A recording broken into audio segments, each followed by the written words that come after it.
उत्तराखंड में लोकसभा चुनाव के दौरान कांग्रेस पार्टी को बड़ा झटका लगा है। कांग्रेस के वरिष्ठ नेता और पूर्व विधायक ने हाथ का साथ छोड़कर कमल थाम लिया है। बात कांग्रेस के पूर्व विधायक दिनेश अग्रवाल की हो रही है, जिन्होंने कांग्रेस पार्टी को अलविदा बोलकर भारतीय जनता पार्टी का दामन थाम लिया है। रविवार को देहरादून में दिनेश अग्रवाल ने भाजपा कार्यालय में पार्टी की सदस्यता ली।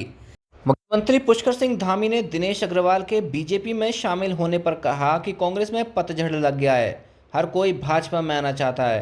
3 बार के विधायक रहे दिनेश अग्रवाल जी ने भाजपा ज्वाइन कर ली है। आपको बता दें कि दिनेश अग्रवाल लंबे समय से कांग्रेस में थे। कांग्रेस ने लोकसभा चुनाव में उन्हें स्टार प्रचारक भी बनाया था। शनिवार को लंबे गिले शिकवों के बाद उन्होंने कांग्रेस का हाथ छोड़ दिया।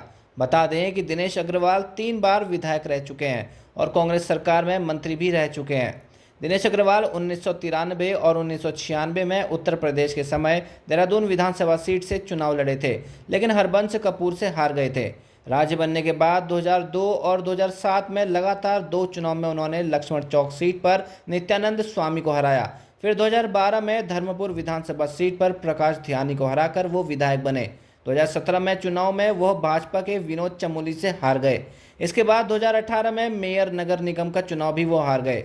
इन 2 हार के बाद से दिनेश अग्रवाल पार्टी में तो रहे, लेकिन उनकी भूमिका ज़्यादा प्रभावशाली नहीं थी।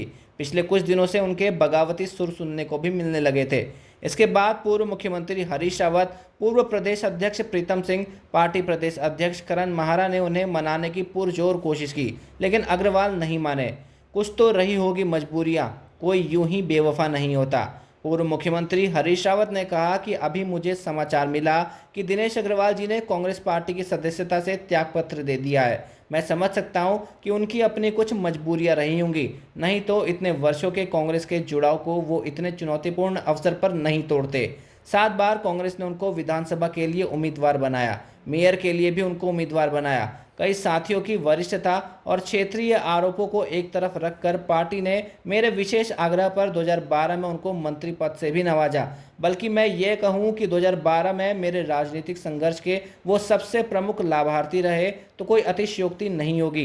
भाजपा के नेताओं से उनकी चल रही बातचीत की भनक लगते ही मैं 3 बार उनके आवास पर मिलने के लिए गया। श्री प्रीतम सिंह जी भी उनसे मिलने के लिए गए।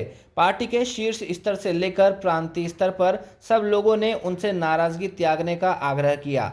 मैंने स्थानीय कांग्रेस के धर्मपुर क्षेत्र के पार्षदगणों, पूर्व पार्षदगणों की भावनाओं को देखते हुए धर्मपुर क्षेत्र में 10 दिन कांग्रेस कार्यालय खोलने के निर्णय को विलंबित किया। उनका मान सम्मान और कांग्रेस से उनके गहरे रिश्ते को देखते हुए मैं पार्टी को भी धन्यवाद देना चाहूँगा कि सारी पुख्ता सूचनाओं के बावजूद भी, जिनमें भाजपा के शीर्ष नेताओं के उनके घर पर हुई बैठक की जानकारी के बावजूद भी पार्टी ने अग्रवाल के खिलाफ कोई कार्यवाही नहीं की। और आज भी हम इतना ही भर कह सकते हैं कि दिनेश अग्रवाल जी, आप पार्टी के साथ इतने लंबे समय के रिश्ते को तोड़कर जहां जा रहे हैं, आपका मान सम्मान वहां सुरक्षित रहे और बढ़े, यही हम सबकी कामना है। मैं फिर कहना चाहूँगा, कुछ तो रही होंगी मजबूरियाँ, कोई यूं ही बेवफा नहीं होता। और मुझे उनकी मजबूरियों का कुछ कुछ एहसास है, कुछ कुछ आभास है।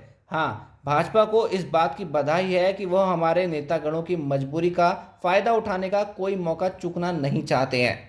हड्डा ने आगे कहा कि मैं धर्मपुर क्षेत्र के कांग्रेस कार्यकर्ताओं, सभी अपने नेतागणों का आह्वान करता हूं कि हरीश रावत स्वयं आगे बढ़कर धर्मपुर क्षेत्र के अपने कांग्रेस कार्यकर्ताओं, अपने नेतागणों के हितों की रक्षा करने का काम करेगा और उनके साथ कंधे से कंधा मिलाकर निरंतर कांग्रेस को मजबूत करने का काम करेगा।